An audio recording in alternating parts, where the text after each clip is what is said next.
Welcome to Ideal Career Center. Let's start the session. हर साल ideal career centre की तरफ से बैक टू बैक ये सेशंस लिए जाते हैं सब्जेक्ट एक्सपर्ट्स की तरफ से, ताकि आपका नीट की जो पढ़ाई चल रही है उसमें एक हम सपोर्ट कर सकें। बिकॉज पूरे साल भर आप मेहनत करते हैं, लेकिन लास्ट के 30-40 डेज में स्ट्रैटेजी अगर आपकी एक्यूरेसी बराबर नहीं रही तो स्ट्रैटेजी में मिस्टेक्स हो जाते हैं, टाइम मैनेजमेंट आपका नहीं होता, और ऐसे बहुत सारी चीजों में फिर आपका स्कोर डाउन हो जाता है।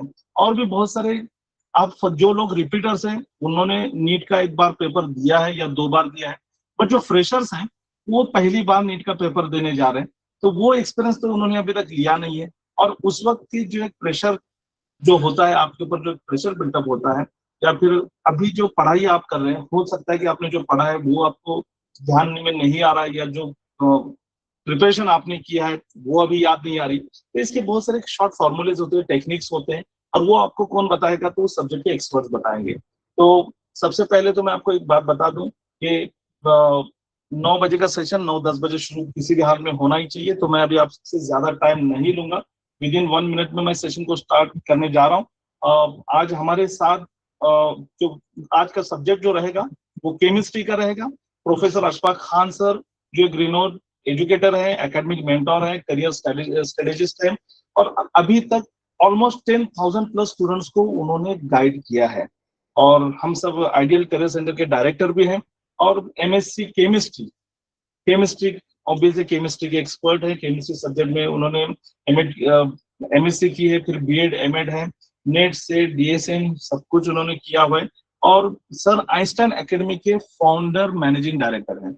और स्पेशलाइजेशन अगर उनकी बात की जाए तो IIT, JEE, NEET, MST, CET इस कोर्स के लिए जितने भी स्टूडेंट्स हैं, मैंने जैसे पहले कहा 10,000 प्लस स्टूडेंट को उन्होंने गाइड किया है। और इसमें से बहुत सारे स्टूडेंट्स ऑलमोस्ट वो 15 ईयर से हैं अभी इस फील्ड में। और अगर उनके जैसे पहले पंचगनी से स्टार्ट किया था, फिर उनके सर आइंस्टाइन एकेडमी की ब्रांच सातारा में है, फिर मानगांव में है, और जस्ट नवी मुंबई में इस साल पहला ब्रांच खुली है, पहला साल है। और 750 students every year across all branches में, फिर कोचिंग हो स्पेशल या फिर जेई नीट की प्रिपरेशन हो, सब में हर ब्रांच से 750 प्लस स्टूडेंट्स को वो कवर करते हैं। तो चेयरमैन भी है वो जीनियस एजुकेशन सोसाइटी के चेयरमैन है, गंगाई एजुकेशन और वेलफेयर सोसाइटी के मैनेजिंग डायरेक्टर ज्ञान गंगा हाई स्कूल पंचगिनी के हैं।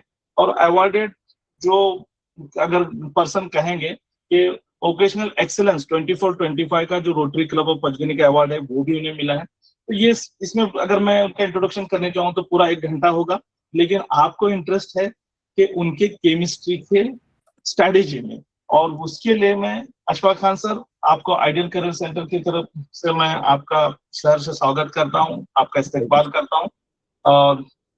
और मैं चाहूंगा कि मैं आपके और स्टूडेंट के बीच में ज्यादा देर न रहूं, और ओवर टू यू।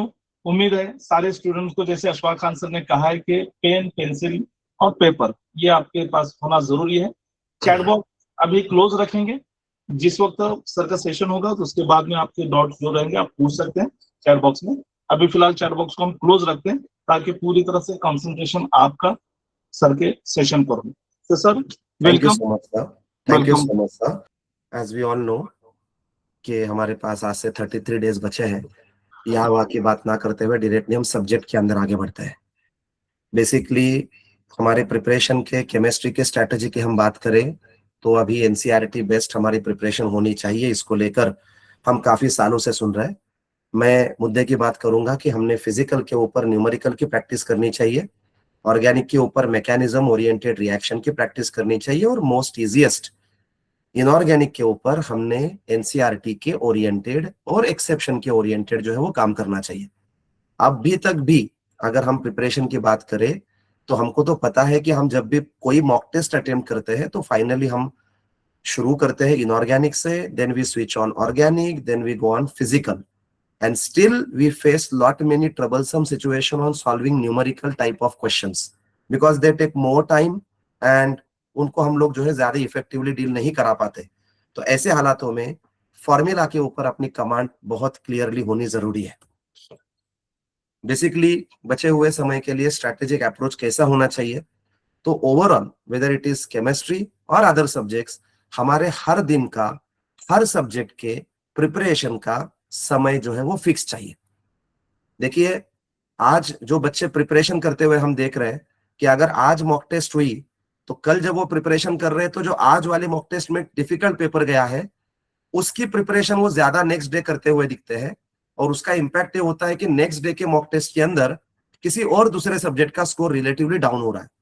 तो ये ना होने के लिए ये क्लियर करें कि हमें एवरी डे तीनों सब्जेक्ट पढ़ने हैं और तीनों सब्जेक्ट को एक स्पेसिफिक समय हमने देना है, और उस स्पेसिफिक समय का जो रूटीन है वो आने वाले 30 दिन हमने कंसिस्टेंटली फॉलो करना है। अब बच्चे मॉक टेस्ट अटेम्प्ट कर रहे हैं, बट जब एक फुल लेंथ टेस्ट उनके सामने आ जाती है, छोटे टॉपिक पे स्कोर होता है, जब बड़ी टेस्ट उनके सामने आ जाती है तो झट से बच्चों का स्कोर जो है वो कम आने लगता है। ये ना हो, इसीलिए शॉर्ट नोट्स के माध्यम से डेली और वीकली रिवीजन जो है वो बहुत जरूरी है। अब हम बोलेंगे डेली और वीकली रिवीजन कैसे, तो डेली टेस्ट उस सब्जेक्ट की चाहिए जिसके ऊपर आप टेस्ट दे रहे हो, और अगर आप फुल लेंथ दे रहे हो तो अल्टीमेटली एटलीस्ट ऑल्टरनेट डे के बेस पे आपके शॉर्ट नोट्स के थ्रू आपके सभी के सभी टॉपिक्स की रिवीजन होना बहुत जरूरी है, और स्पेशल एम्फोसाइज आपका एमसीक्यू पे चाहिए। मैं काफी टीचर अपने अपने हिसाब से अलग अलग बातें बताते हैं कि इतने एमसीक्यू होने चाहिए, उतने एमसीक्यू होने चाहिए, बट काफी कम लोग प्रैक्टिकली कितने एमसीक्यू होने चाहिए वो बताते हैं। मैं आपको ये क्लियरली बताऊं, मिनिमम 80 to 100 एमसीक्यूज पर सब्जेक्ट एवरी डे बाय सम और द अदर मींस आपके अटेम्प्ट होने चाहिए। अब हो सकता है कि अगर आप कोचिंग कर रहे हो और उस कोचिंग में अगर आपके दिन के 2 पेपर हो रहे हैं तो अल्टीमेटली आपका ये target with in coaching he cover हो रहा है। आप सेल्फ स्टडी के तहत बस उस कोचिंग के टेस्ट की मिस्टेक्स को एनालाइज करें, फिर उसका सब्जेक्ट रिवाइज करें and attempt for next test. अगर आपके कोचिंग के अंदर एक टेस्ट हो रही है तो यस, 40 से 50 क्वेश्चन मिनिमम ईच सब्जेक्ट के।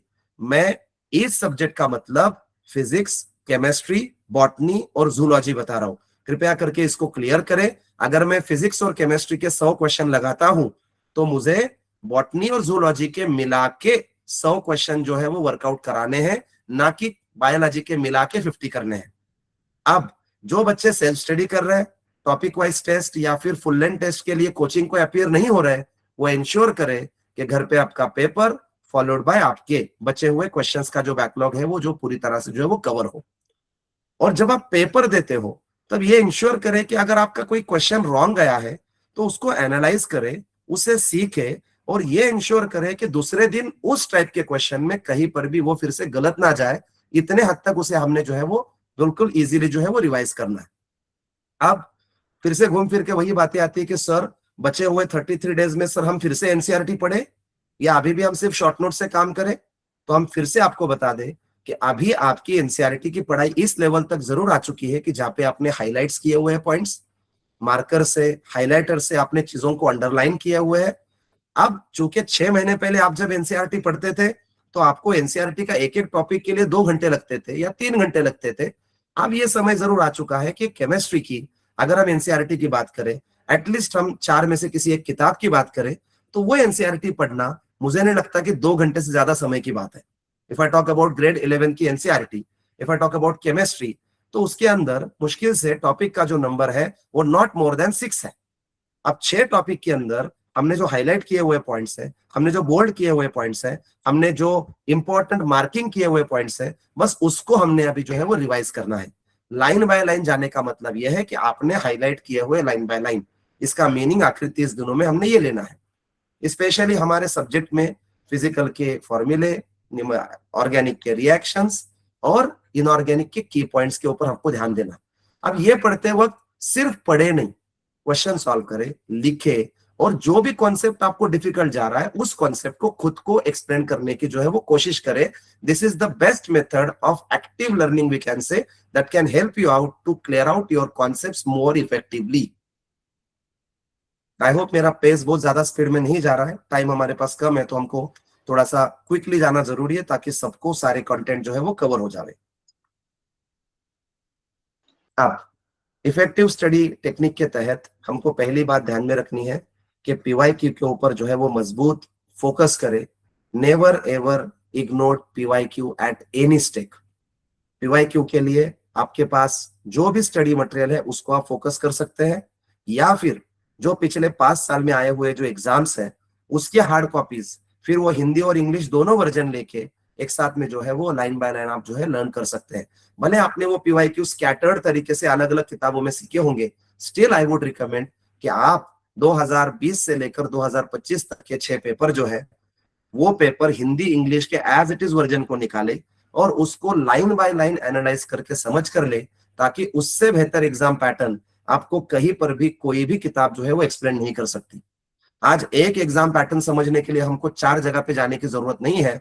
पिछले 5 साल के पेपर हिंदी इंग्लिश दोनों वर्जन के एज इट इज निकाले, वो 20-20 पेजेस का एक एक बंच हो जाएगा। तो आपको उससे ये भी प्रैक्टिस होगी कि कितने पेजेस, कितने बार, कितने राउंड में मुझे एग्जाम के दिन जो है वो एक्चुअली टर्न करने पड़ने वाले हैं। और जो भी आपका स्टडी का प्लान है उसमें इफेक्टिविटी लाने के लिए आई वुड रिकमेंड कि 45 से 60 मिनट तक एक साथ स्टडी करें, फिर 5 से 10 मिनट का ब्रेक ले और फिर आगे बढ़े। अब स्कोर को बढ़ाने के लिए, स्कोर को मैक्सिमाइज कराने के लिए हमको क्या करना पड़ेगा? तो सब में पहले हमको ध्यान देना पड़ेगा हाई वेटेज टॉपिक के ऊपर। याद रहे, हाई वेटेज टॉपिक आपके कम समय के अंदर ज्यादा क्वेश्चंस को कवर करते हैं। इसीलिए आपको हर सब्जेक्ट के, स्पेशली हम केमिस्ट्री के टॉपिक्स तो लाइन बाय लाइन वर्क करेंगे कि फिजिकल के हाई वेटेज टॉपिक कौन से है, या फिर ऑर्गेनिक इनऑर्गेनिक के हाई वेटेज टॉपिक कौन से है, और उस हाई वेटेज टॉपिक के अंदर भी आर्टिकल कौन से है, इसके ऊपर भी डेफिनेटली हम लोग आने वाले समय में डिस्कस करेंगे। याद रहे, स्ट्रॉन्ग टॉपिक को अगर आप परफेक्ट करोगे या फिर वीक अपने हेवी वेटेज को अगर आप आपके मजबूती से पकड़ोगे तो आपको ज्यादा मार्क्स स्कोर करने में, उसको सिक्योर करने में आसानी होगी।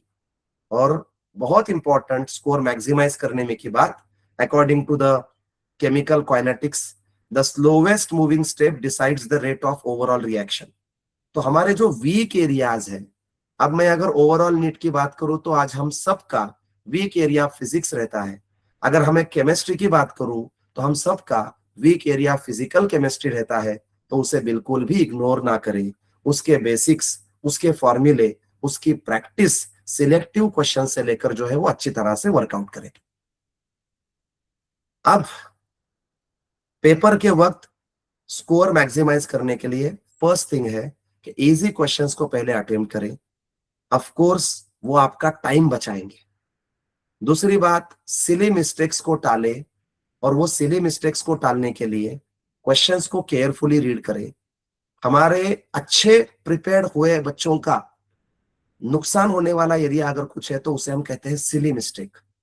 और इस सिली मिस्टेक्स में फॉर्मूले में गड़बड़ी होना, यूनिट्स में आगे पीछे होना। मतलब पिछले बार एक क्वेश्चन आया हुआ था नीट में कि सेल कांस्टेंट का ऐसा यूनिट क्या है। बच्चों ने साल भर पढ़ा हुआ रहता है कि सर सेंटीमीटर इनवर्स है, लेकिन वो SI इसको भूल जाते हैं और वो सेंटीमीटर इनवर्स जो कि ऑप्शन पहला रहता है उसको मार्क कर देते हैं। चौथे वाले जगह पे होता है मीटर इनवर्स, उसको हम ध्यान तक नहीं देते। सो such kind of silly mistakes can be avoided if you could read the questions carefully, if you could check the units, formulas and every basic things with those questions.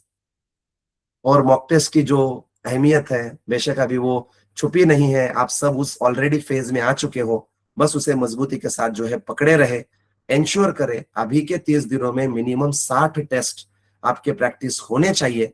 तब जाकर वो 60 में से अगर 45 मल्टीप्लाइड बाय 60 आप करोगे तो इतने क्वेश्चंस लगेंगे, उतने बार आपकी रिवीजन होगी, उतने बार आपकी मिस्टेक्स होगी, उतने बार मिस्टेक से हम सीखेंगे, और इतने क्वेश्चंस होंगे कि ऐसे ही सारे क्वेश्चंस आपको एक्चुअल एग्जाम में जो है वो नजर आएंगे। सो फार हमने जो 3 पॉइंट कवर किए, they were in general, they were not related to just chemistry but they were related to entire NEET. अब हम आते हैं हमारे केमिस्ट्री की ओर। अब केमिस्ट्री के सब्जेक्ट में हम अगर बेसिकली बात करें तो आपको मैं सिंपल रूल बता दूं, हमारे 45 में से 80% क्वेश्चन ये 20% टॉपिक से आते हैं। अब आज जिसका स्कोर 300, 200, 250 या 350 में आ रहा है, उनकी सब में बड़ी मिस्टेक अगर कुछ हो रही है, इफ आई से, तो उनकी सब में बड़ी मिस्टेक हो रही है कि हम उस 20% टॉपिक पे आज एक्सपर्ट ही नहीं है जहां से 80% क्वेश्चन आने वाले हैं। तो हम उस पर फोकस करेंगे। और जो बच्चे आज हमारे 400 के आगे स्कोर ला रहे हैं, उनके ये टॉपिक इतने मजबूत चाहिए कि कल से आने वाले टेस्ट में एक भी उसका मार्क जो है ना कटे, ताकि हम लोग जो है वो 600 या उसके आगे जो है वो अच्छे से जो है अपने आप को लेकर जाए। So let's see physical chemistry के इंपॉर्टेंट टॉपिक कौन से हैं। So students please make me correct if I am getting somewhere fast. कुल मिलाकर हमारे पास 105 लोग जुड़ चुके हैं। I would recommend all children के चैट बुक्स ये कंप्लीटली ऑन है। चैट बॉक्स के लिए I have another screen. Keep on texting about your doubts, about your queries, about your questions meanwhile. सो सब में डरावना हमारे नीट के अंदर फिजिक्स है और केमिस्ट्री के अंदर फिजिकल केमिस्ट्री है। अब I don't know physical chemistry डरावना क्यों है, बिकॉज शायद उसमें फिजिकल ये वर्ड है और फिर से वो फिजिक्स से रिलेट होता है। But let me tell you, अगर आप फिजिकल केमिस्ट्री में के ये 4 टॉपिक पे लाइन अप करें, number 1 mole concept, number 2 thermodynamics, number 3 chemical kinetics, number 4 electrochemistry, तो सर्टनली आपका फिजिकल केमिस्ट्री में से 180 में से 90 मार्क्स जो है वो डेफिनेटली बहुत अच्छे खासे तरीके से सिक्योर हो सकते हैं। Let me tell you one thing, once you prepare electrochemistry guys, तो अब अल्टीमेटली आपका रेडॉक्स रिएक्शंस उसमें मजबूती से कवर हो जाता है। Once you prepare mole concept properly, remember guys, उसके तरीके से आपका सोल्यूशन का टॉपिक आधा वैसे भी प्रिपेयर हो जाता है। Once you prepare thermodynamics well, तो हमारा इक्विलिब्रियम का एस्पेक्ट जो है वो अच्छी तरह से आधा कम से कम जो है इसमें कवर हो जाता है। So I would add equilibrium in this list कि ये 5 टॉपिक इतने अच्छे से कीजिए कि डेफिनेटली हमारा फिजिकल केमिस्ट्री जो है वो मजबूत बन जाए। मतलब जितना भी फिजिकल केमिस्ट्री का वेटेज है उसमें का 80% वेटेज अकेले ये 4 टॉपिक जो है वो कैरी करते हैं। So let's go for one by one. Physical chemistry का पहला जो टॉपिक है दैट इज मोल कॉन्सेप्ट, जो कि 11th का फंडामेंटल टॉपिक है, पहला टॉपिक है। और मैं जब बच्चों से आज डील करता हूं तो पता चलता है कि ये टॉपिक चूंकि हमने 2 साल पहले सीखा था, हमें लगता है कि अभी उसके रिवाइज करने की जरूरत नहीं है और यहीं पे हमारी मिस्टेक हो जाती है। अब मैं आपको यह भी बताने वाला हूं कि फिजिकल केमिस्ट्री में तो इंपॉर्टेंट बता दिए, बस अब हर टॉपिक में से क्या करना है। जैसे कि अगर हम मोल कॉन्सेप्ट में जाते हैं तो उसमें का सब में पहला आर्टिकल हमें अगर कुछ प्रिपेयर करना है तो वो है stoichiometry. The calculations based on balanced chemical reaction is stoichiometry. Balanced chemical reaction के साथ इस टाइप के क्वेश्चंस आप जो है वो लगा सकते हो। अगर आपका क्वेश्चन स्टोइचियोमेट्री से आया तो सब में पहला रूट होना चाहिए उसका बैलेंस्ड केमिकल रिएक्शन। अगर वो पेपर में दिया है तो ठीक, नहीं दिया है तो इमीडिएटली रफ वर्क के स्पेस में वो रिएक्शन लिख लो और वो रिएक्शन लिख के इतने को इतना तो कितने को इतना, इतना बस आपको लगाना है। That is what your stoichiometry is all about. उसके बाद बट ऑब्वियसली जो बेसिक मोल के जो डेफिनेशन है, यानी कि अवोगाड्रोस मोलार वॉल्यूम, उसके बाद फिर अवोगाड्रोस नंबर, मोलार मास, ये जो बेसिक 4 फॉर्मूले हैं वो आपको कवर करने हैं।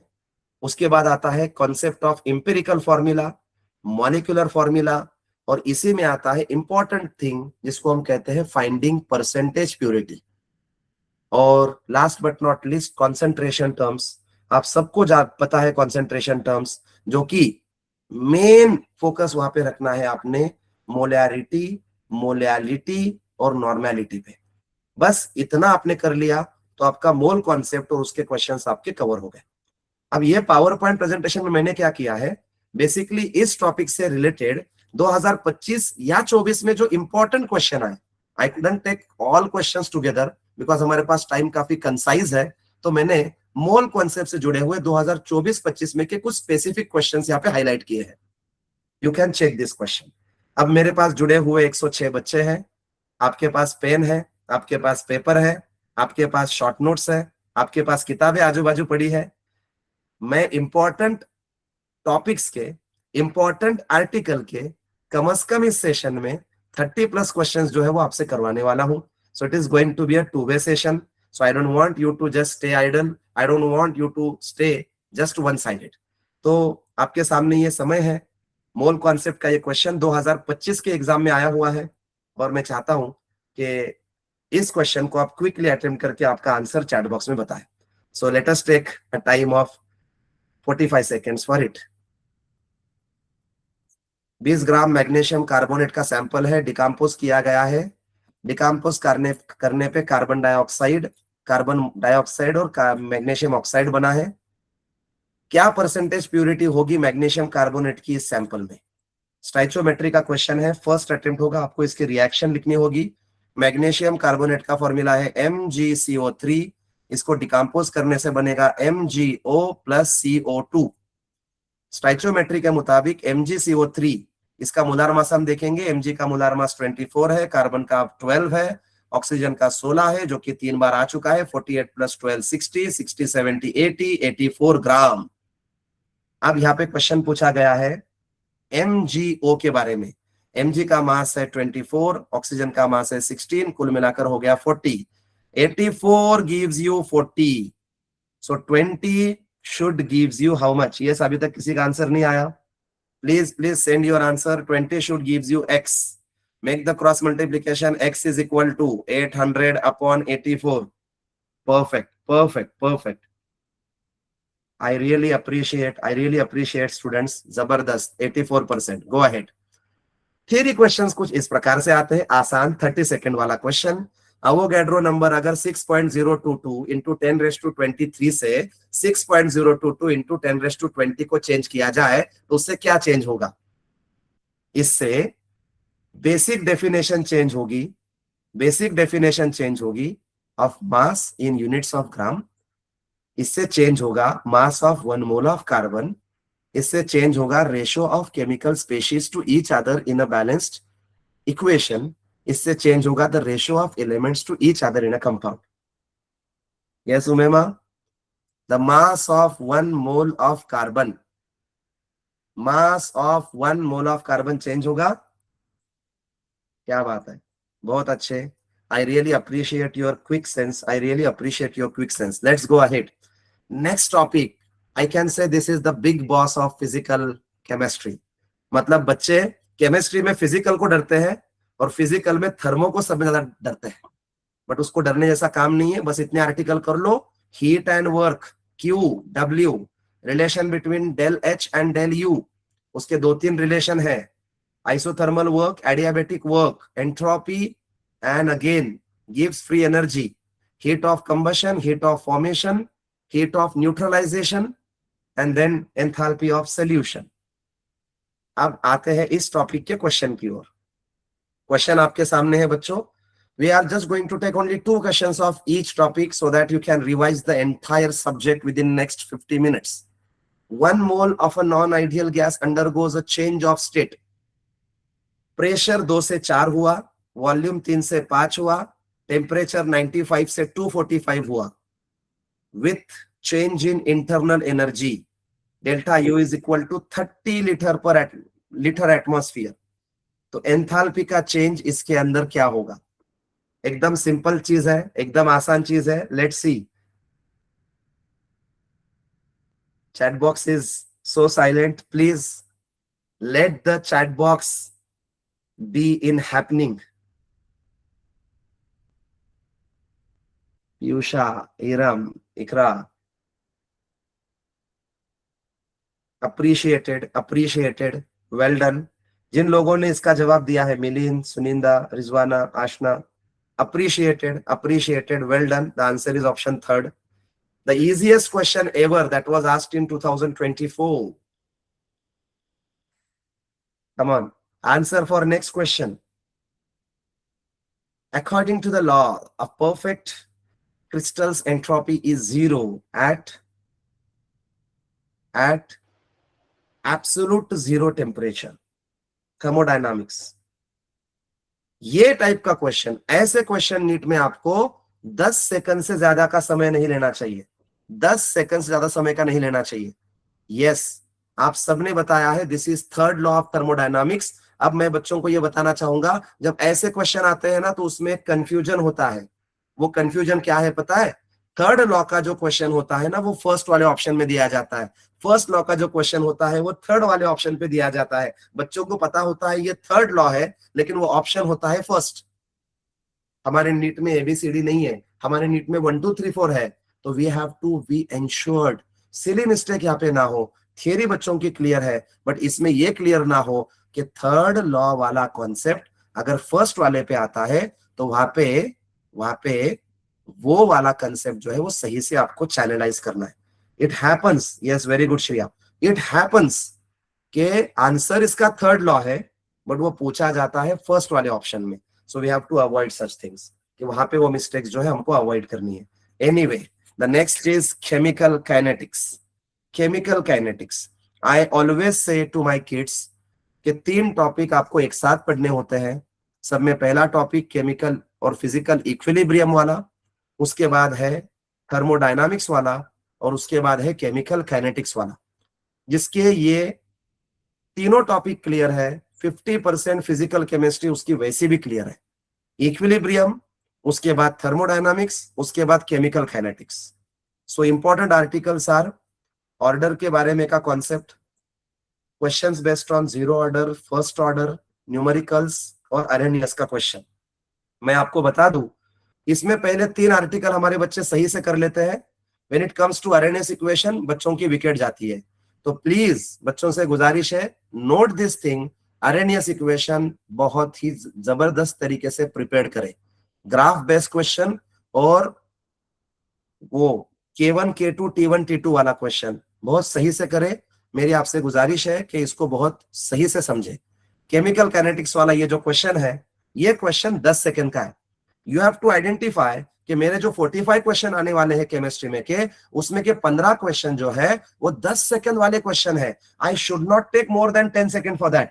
लगभग 25 से 30 लोगों ने इमीडिएटली चौथा वाला कंसर्न बता दिया. The rate of reaction depends upon concentration of reactant. बिल्कुल सही कहा है, एब्सोल्युटली राइट, अप्रिशिएटेड अप्रिशिएटेड. मैं देख सकता हूँ 110 बच्चों में कम से कम 25-30 बच्चे ऐसे हैं कि जो 650 प्लस लाने वाले हैं. They are such a prompt. I really appreciate them.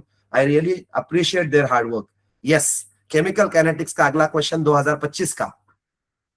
मैंने जानबूझ के 26 का पेपर नहीं लिया है क्योंकि मुझे पता है कि अभी तक 27 के बच्चे 26 का पेपर सॉल्व कर चुके हैं और लगभग 30 to 40% रिपीटर है, तो वो भी 26 का पेपर कर चुके हैं. सो दैट्स व्हाट मुझे देखना है कि 25 का पेपर कितने लोगों के ध्यान में है. यस, अभिबा, सबरीन, इरम, आर के Singhania, सुनिंद्रा, Zoya,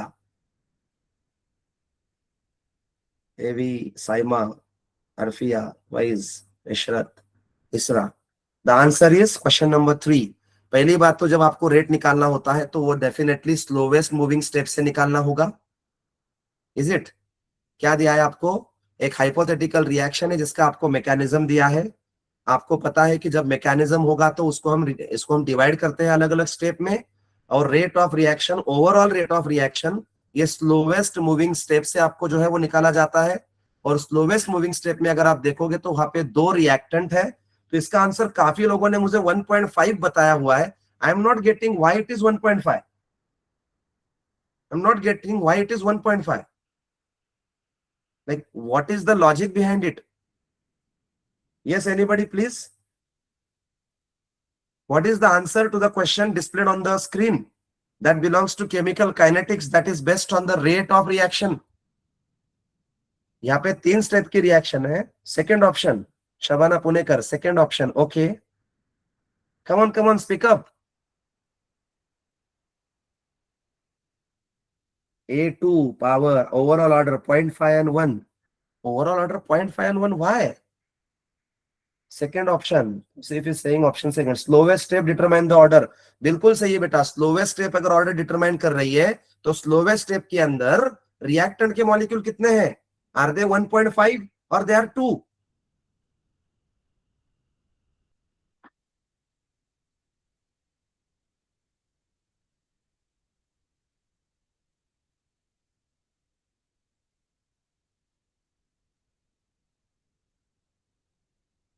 All right. There is a confusion. All right. Let's not spend more time on confusion. Not an issue. Agreed with your choices, guys. Next is electrochemistry. Significance of electrode potential. EMF calculation. जब EMF calculation की बात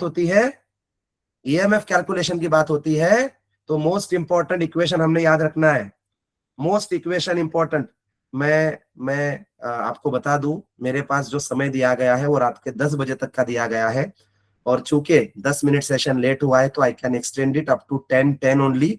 आई don't want to take more time because आप सभी का वक्त बहुत important है और मुझे लगभग पूरा चैप्टर, पूरा सब्जेक्ट कवर करना है, इसीलिए डेफिनेटली हर चीज को इलैबोरेटिव इन डिटेल करना ये पॉसिबल नहीं होगा। बस मुझे ये बताना मुनासिब होगा कि किस पे फोकस करे और क्या फोकस करे, और साइड बाय साइड आपको अलर्ट रखने के लिए, मुझे आपको कुछ क्वेश्चंस पूछने हैं ताकि मुझे ये देखना पड़े कि आप हो मेरे लेक्चर के साथ।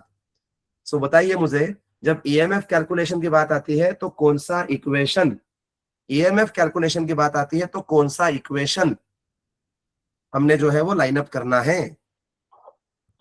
सॉरी टू से सर, लास्ट क्वेश्चन का आंसर आपको ही बताना पड़ेगा, बच्चे अभी तक कंफ्यूज है जी। मैं सर, उसका आंसर 2 है सर, 2 है उसका आंसर। मतलब ऑप्शन 2 है, उसका आंसर 2 है, बट प्रॉब्लम ऐसा हुआ है कि 30% बच्चे बोल रहे हैं आंसर 1 है, 30% 1.5 है। अब अगर इसको हम जस्टिफाई करने जाएंगे तो it will take more time. इसका आंसर 2 है। इसका कारण ये है, 1 मिनट में जरा आपको लाइन पे आता हूं। देखिए, ये मैं क्लियर बता दूं कि ये हमारे पास जो ऑप्शन अभी जो क्वेश्चन स्क्रीन पे है, ठीक है, इस क्वेश्चन में आप देख सकते हो कि यहाँ पे 3 स्टेप है। 3 स्टेप में बीच वाली जो स्टेप है जिसको हम स्लोवेस्ट मूविंग स्टेप कहते हैं, तो स्लोवेस्ट मूविंग स्टेप जो है वो एलिमेंट्री रिएक्शन होती है। एलिमेंट्री रिएक्शन के अंदर जो नंबर ऑफ रिएक्टेंट मॉलिक्यूल्स होते हैं उसे हम रिएक्शन की मॉलिक्युलरिटी कहते हैं। अगर आप बीच वाले रिएक्शन की मॉलिक्युलरिटी चेक करोगे तो उसके नंबर होती है बाई मॉलिक्यूलर, और एलिमेंट्री रिएक्शन की जो मॉलिक्युलरिटी होती है वही उसकी ऑर्डर होती है, और जो उसकी ऑर्डर होती है वही कंप्लीट रिएक्शन की ओवरऑल ऑर्डर जो है वो कही जाती है। तो इसके लिए ये जो पर्टिकुलर रिएक्शन है उसका आंसर नंबर 1 है।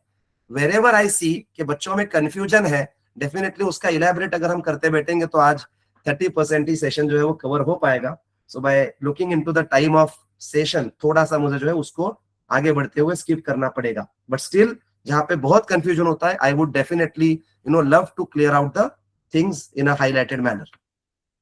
तो बच्चों ने बता दिया, definitely Piyusha, we will definitely share, we will definitely share. So electrochemistry की हम बात करें, लेट्स मूव अहेड, हमको आगे बढ़ना है, हमको आगे बढ़ना है। सो ईएमएफ कैलकुलेशन की बात अगर आती है तो ईएमएफ कैलकुलेशन में कौन सा इक्वेशन आता है? ऑफ कोर्स नर्स्ट इक्वेशन आता है। और जब इलेक्ट्रोलाइसिस की बात आती है तो हमारे पास जो है वो फैराडेस का कॉन्सेप्ट आता है। फैराडेस का जो इक्वेशन है उसके ऊपर हमने ध्यान देना है। ईएमएफ के लिए नर्स्ट और इलेक्ट्रोलाइसिस के लिए फैराडे, मैं बता दूं दोनों में से एक के ऊपर हर साल एग्जाम में जो है वो क्वेश्चन आते ही है। चलो क्विकली इसका आंसर क्या होगा? Metals have conductivity in the order of, it is a theory based question. देखो बच्चों, इस टाइप के क्वेश्चन को जो है मेमोरी बेस्ड क्वेश्चन कहते हैं, थ्योरी बेस्ड क्वेश्चन कहते हैं। इसके लिए भी अगर यस, परफेक्टली इसका जो आंसर है वो ऑप्शन नंबर जो है वो फर्स्ट है। नेक्स्ट कोशिश करें। Electrochemical cell is shown below, electrochemical cell दिया हुआ है और EMF of the cell will not be zero because EMF इस सेल का ईएमएफ जीरो क्यों नहीं होगा?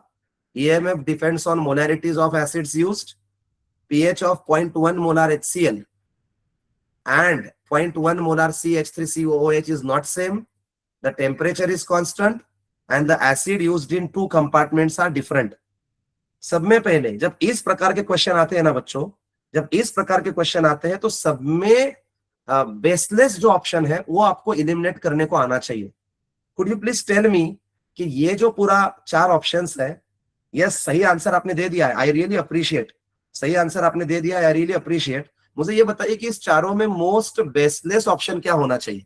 मतलब what must not be the answer to this question? Yes, Afrin, you answered rightly. Zoya answered rightly. Yes. नहीं. Yes, exactly. Third और fourth, आधे लोगों ने बताया थर्ड। मोस्ट जेन्यून वाले स्टूडेंट्स ये मैं बताऊंगा जिसने थर्ड कहा है, इसका कुछ सवाल ही नहीं है, और कुछ लोगों ने 4 कहा। आई really appreciate their sense also कि आप कुछ क्वेश्चंस ऐसे कर सकते हो कि जहां पे आपको नहीं पता सही जवाब क्या है, बट आपको इतना जरूर पता है कि ये 2 आंसर नहीं है, और इसको हम कहते हैं कि 50-50% लाइफलाइन यूज करना। बिल्कुल सही कहा। Option number 3 and option number 4 ये अल्टीमेटली मोस्ट बेस्टलेस ऑप्शन में आएंगे। कुछ बच्चों को स्क्रीन क्लियर नहीं दिख रही है, आई वुड रिकमेंड देम कि आपके यहाँ पे लोकल नेटवर्क इशू होगा, because I have connected with 2 different screens and both side it is clear, it means शायद वो आपके नेटवर्क साइड प्रॉब्लम होगा, प्लीज चेक क्लियर। चलो over to the next thing, हमारे पास सेशन के सिर्फ 25 मिनट बाकी है। ऑर्गेनिक के अंदर आता है जीओसी, मोस्ट इंपॉर्टेंट वाला, hydrocarbon, then halo alkanes, halo arenes, alcohol, phenols and ether. Okay, अब ये पहले बात तो बच्चों समझ लो, ऑर्गेनिक केमिस्ट्री में अगर कोई बच्चा बिना जीओसी और बिना हाइड्रोकार्बन को क्लियर किए हुए अगर वो halogen derivative, alcohol, phenol, ether, aldehyde वाला, अमाइंस वाला इसमें अगर जाता है तो उसको वैसे भी कुछ आने वाला नहीं है।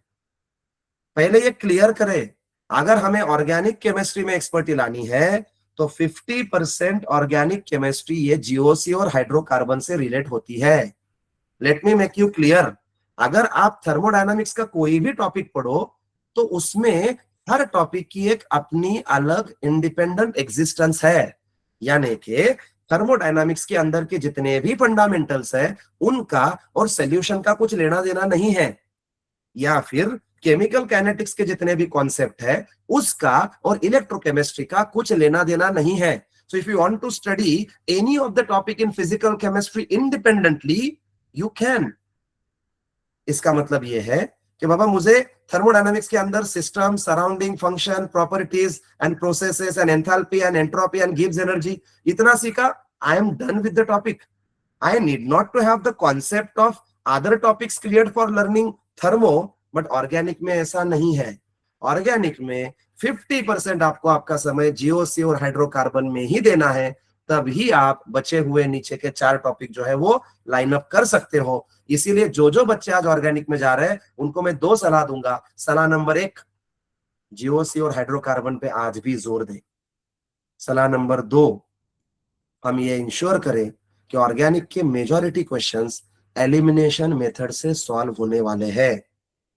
एलिमिनेशन मेथड अप्लाई करते वक्त कुछ ऑप्शंस बेसिक रिएक्शन मैकेनिज्म के अगेंस्ट होंगे, कुछ options stability of carbocation free radicals के अगेंस्ट होंगे, कुछ ऑप्शंस स्टीरियो सिलेक्टिविटी के अगेंस्ट होंगे, कुछ options major minor minor majors के अगेंस्ट होंगे, कुछ options Grignard reagent, Saytzeff rule, Markovnikov, anti Markovnikov, इतने 4 फंडामेंटल्स के अगेंस्ट होंगे।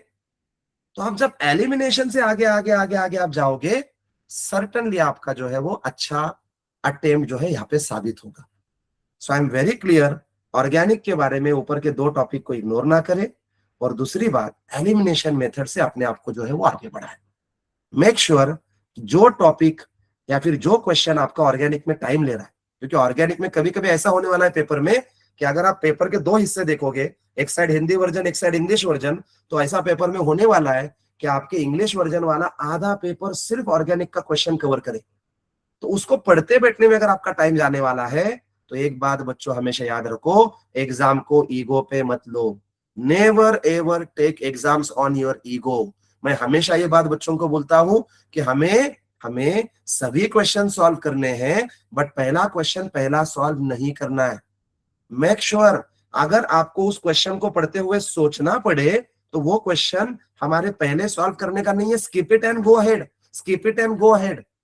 इससे फायदा ऐसा होगा कि आपके जो कम समय लगने वाले क्वेश्चन है वो फटाफट अटेम्प्ट होंगे, उसकी ओएमआर भरी जाएगी, और उसके बाद आप एलिमिनेशन, सब्स्टिट्यूशन, गेसिंग और सॉल्विंग और इन सब चीजों के तकाजे पे जाओगे। ये इंश्योर करें। पहला क्वेश्चन आया ऑर्गेनिक का, वो रखा है लगभग आधा पेज, अब वो आधा पेज कवर कर रहा है, मतलब ऊपर पूरा स्ट्रक्चर बने हुए हैं, नीचे 1 2 3 4 है, हर एक ऑप्शन में 2 2 3 3 स्ट्रक्चर है, this and that, this and that. अब उसको देखते बैठने में आपके 5 मिनट चले गए, फिनिश। तो ये नहीं चलेगा। मैं फिर से बता दूं कि बच्चों जो टॉपिक पे आपको 5 से 10 सेकंड भी सोचना पड़े ना, उसको स्किप करो और आगे बढ़ो। एनीवे, थोड़ा मैं फास्ट जाता हूं, थोड़ा मैं आगे बढ़ता हूं। जीओसी में क्या करना है, आईयूपीएसी नोमेनक्लेचर करने हैं, स्पेशली मल्टीपल फंक्शनल ग्रुप वाले नोमेनक्लेचर करने हैं, मल्टीपल फंक्शनल ग्रुप वाले नोमेनक्लेचर करने हैं। सीधे साधे जो है वो फंक्शनल ग्रुप करता ना बेटे, और ये इंश्योर करे कि IUPAC नोमेनक्लेचर के सवाल आप जब लगाओ ना, तो ऑप्शन से क्वेश्चन की ओर जाओ, ऑप्शन से क्वेश्चन की ओर जाओ। अगर मान लो कि आपके पास 4 ऑप्शंस है और ऑप्शन नंबर सेकेंड वाला ये पहले तीसरे और चौथे से एकदम अलग है, तो ये क्लियर करे 100% वो आंसर नहीं है। Make it clear.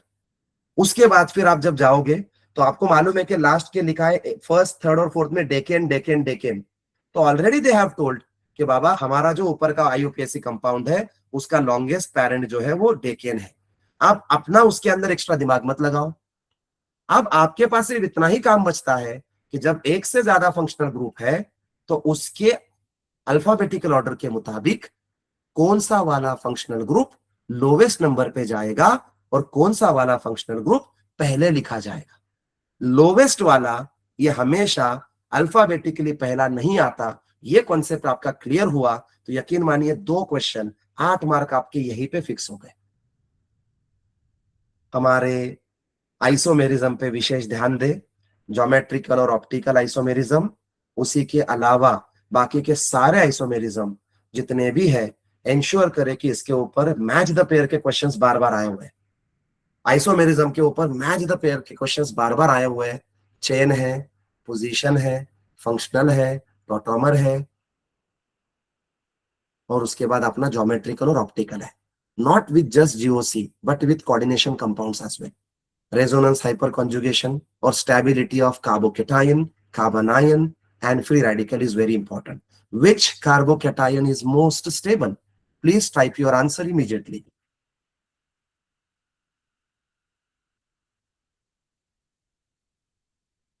Perfect, Umema. I really appreciate your prompt response. Yes, yes, yes. Appreciated, appreciated, appreciated. Tertiary. Very good. Thank you so much. Thank you so much. So देखिए ये question है 2024 का, I believe. Correct order of acidity क्या होनी चाहिए? Please type your answer, type your answer, please type your answer. Correct order of acidity, very good, very good, appreciated, appreciated. Triply bonded ones are the most acidic, और उतना ही concept अगर आपको समझ में आ गया तो पहला और चौथा ऑप्शन वैसे भी एलिमिनेट हो गया था। और आप देख सकते हो कि सेकंड वाले में पहला भी ट्रिपली बॉन्डेड है, दूसरा भी ट्रिपली बॉन्डेड है, तो certainly answer is going to be second. Come on, इधर देखो, अभी इधर देखो। नेक्स्ट IUPAC नोमेनक्लेचर, आगे बढ़ते हैं। IUPAC नोमेनक्लेचर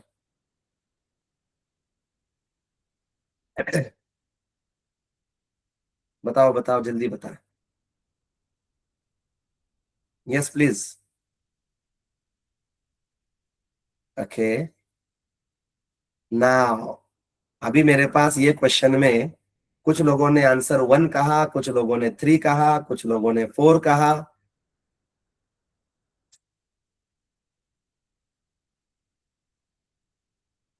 कम ऑन, बिल्कुल सही है।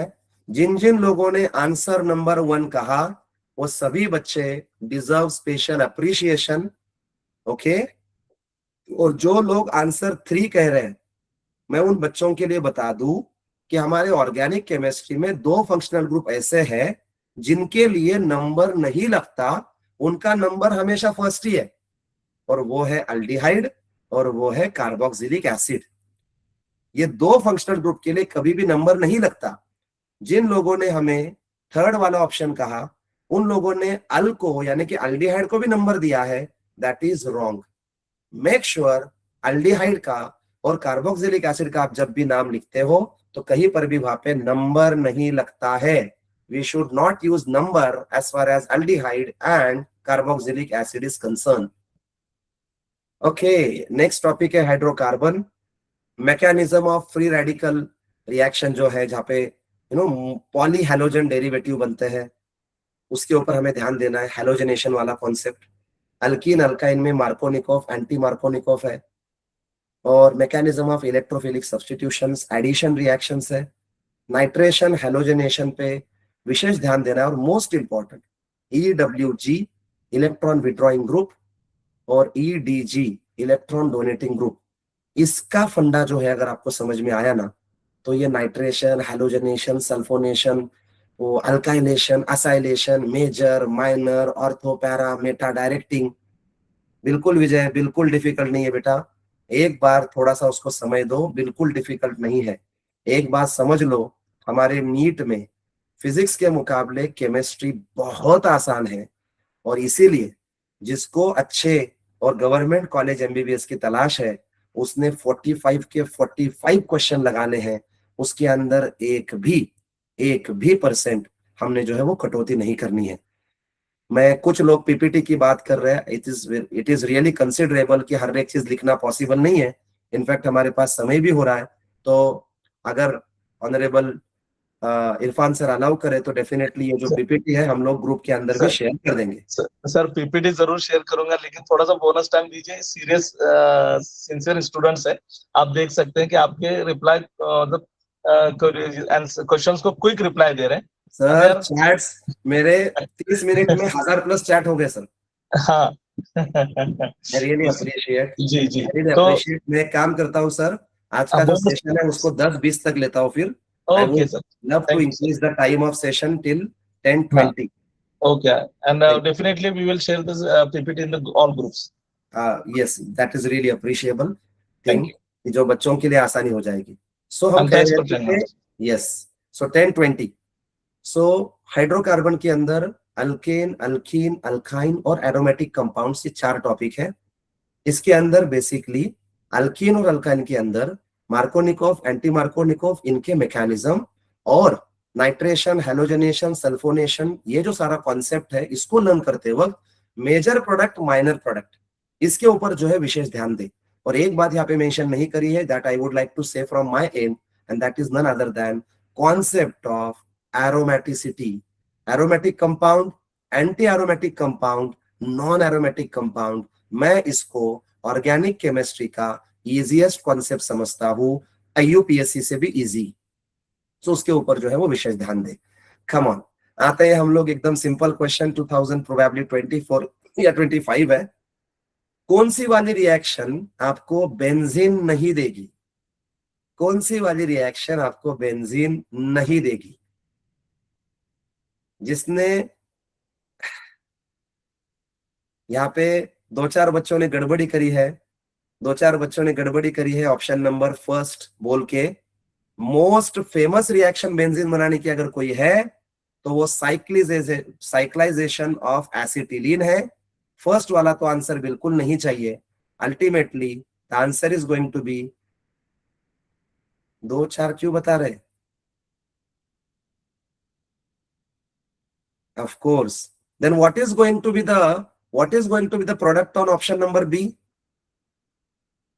What is going to be the product on option number B? Please type the name of the product. वाह, क्या बात है, बहुत अच्छे। Yes yes, I really appreciate. It's going to be phenol, it's going to be phenol. ये है benzene diazonium chloride. This is benzene diazonium chloride. when it is heated in presence of water, this will surely give you alternating product to Sandmeyer's reaction, and the product is going to be phenol. Product is going to be phenol, and that is the answer.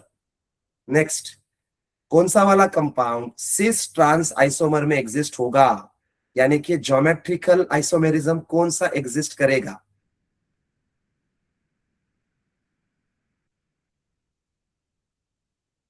तो 30 second question है ये, 10 second में solve नहीं हो सकता, but obviously second और fourth वाले option में बच्चों को कंफ्यूजन है। सेकेंड और फोर्थ वालों में बच्चों को कंफ्यूजन है। सेकेंड और फोर्थ वालों में कंफ्यूजन है सिस ट्रांस स्ट्रक्चर के लिए। Okay, perfectly said. Second is the answer for this question. Yes, perfectly said. Next हमारा आता है halo alkanes and halo arenes. याद रहे SN1 SN2 again most important. इसकी स्टेरियोकेमिस्ट्री, इसका काइनेटिक्स, इसकी ऑर्डर, इसका इन्वर्जन ऑफ कॉन्फ़िगरेशन, इसकी ऑप्टिकल एक्टिविटी, ये इंपॉर्टेंट है। SN1 SN2 जिसने किया उसने 50% हेलोजन डेरिवेटिव कर लिया, और उसके बाद you have to practice more number of questions on conversion of haloalkanes to other functional group, यानी के properties of haloalkanes, whether it is NCERT और स्टेट बोर्ड। हमको चार्ट दिए हुए, टेक्स्ट बुक में चार्ट दिए हुए, आई वुड रिकमेंड स्टूडेंट्स की वो चार्ट्स को एक एक बार जो है वो शॉर्टकट में लिख कर ले।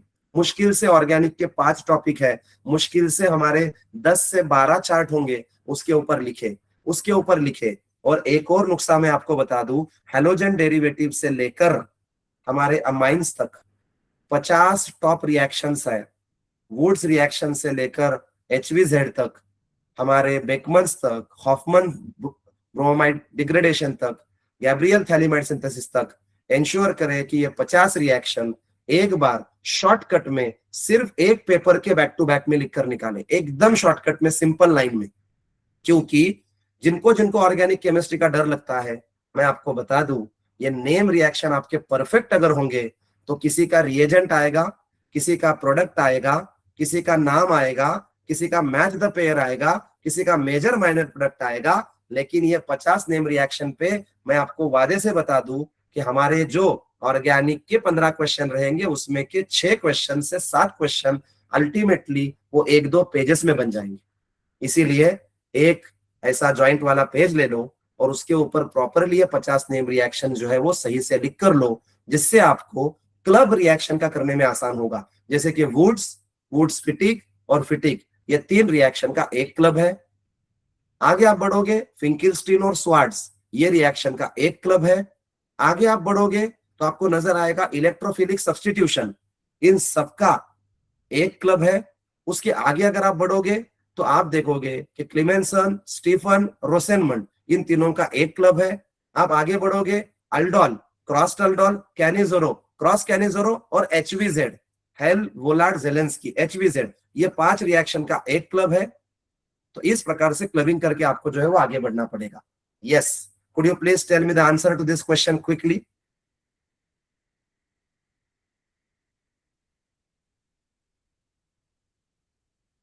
ऑर्गेनिक के लिए नेम रिएक्शन का बंच पूरा बनाइए।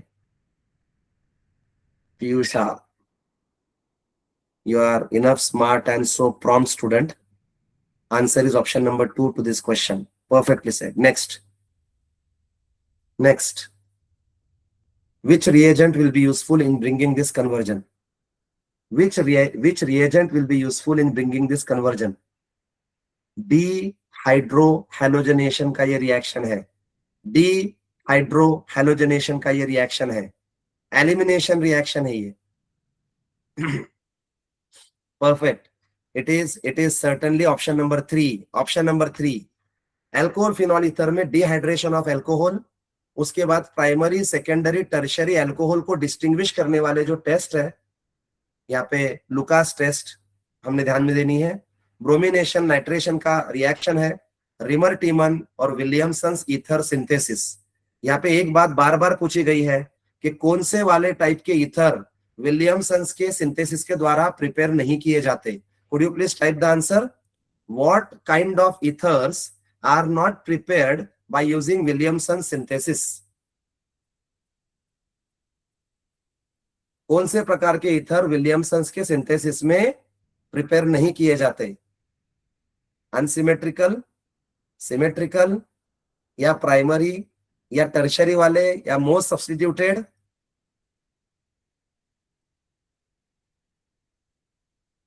Unsymmetrical is a very common thing, but I would say most substituted ethers are not prepared by Williamson synthesis. Most substituted, bulkiness वाले, steric hindrance वाले. Anyway, कौन सा वाला compound will not form yellow precipitate on heating with alkaline solution of iodine? Ethanol, methanol, butane 2-ol या pentane 2-ol? Perfect, great. Answer is option 3 for this question. Next, कौन से वाले reactant are going to produce anisole? Which kind of reactants are going to produce anisole?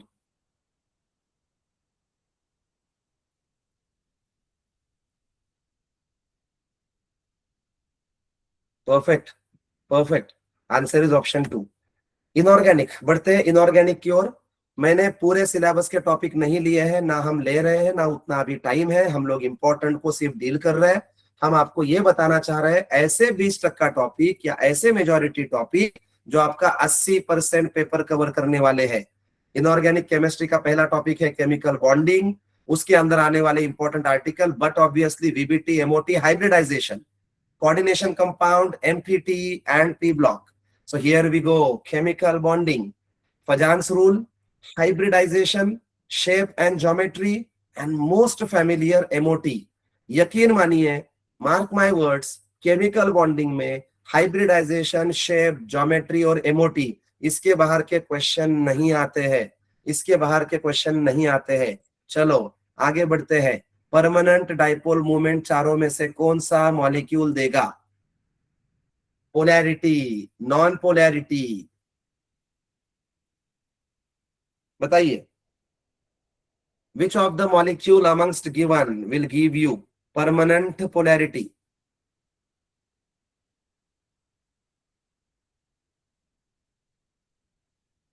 yes yes the answer is none other than option number. Is it 1 or 4, 1 or 3rd? Certainly it is 1. ये एकदम आसान है। फजान्स rule से आप इसे जो है वो क्लासिफाई कर सकते हैं। फजान्स रूल से कि नीचे दिए हुए हलाइड्स है और कहा गया है they are the halides of group 1 यानी NaCl, NaI, NaBr, NaF। Covalent character की डिक्रीजिंग ऑर्डर वाला ऑप्शन कौन सा है?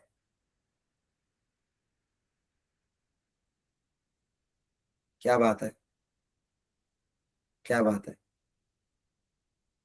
okay so highest amount of covalent character will be found in, highest amount of covalent character will be found in, put the answer in the chat.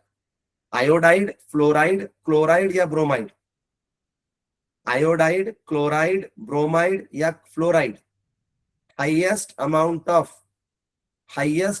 Of covalent character आपको कहां दिखेगा? Y?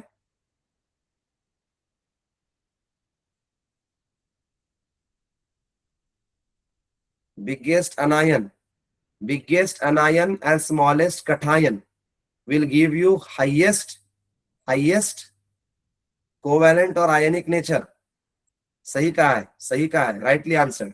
Coordination में आता है IUPAC name, VBT, CFT and isomerism.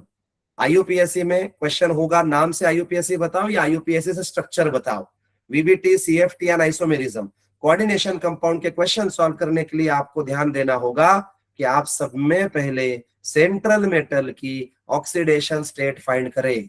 अगर आप वो कर पाए तो आपका 50% काम वहीं पे हो गया, 50% काम वहीं पे हो गया। You cannot solve a single question based on coordination compounds without knowing the oxidation state of the central metal atom, whether it is IUPAC, whether it is effective atomic number, whether it is magnetic feature, whether it is color. coordination compound के majority properties presence of unpaired d electron से belong करते हैं। विशेष ध्यान दीजिए इन 4 article के ऊपर। yes, this question is based on metal carbonyl Fe2CO9। ये जो कंपाउंड है ये डायमैग्नेटिक है, तो इसका रीजन क्या होगा? Presence of 1 CO as a bridge group, presence of monodentate ligand, metal bond in molecule, resonance hybridisation of CO। बिल्कुल सही कहा। I appreciate. Answer is option 3 for this question. आगे बढ़ते हैं। The 10th element in the periodic table resides, एक minute, ये MPT से आया, हाँ यस, यहाँ पे stability order. Stability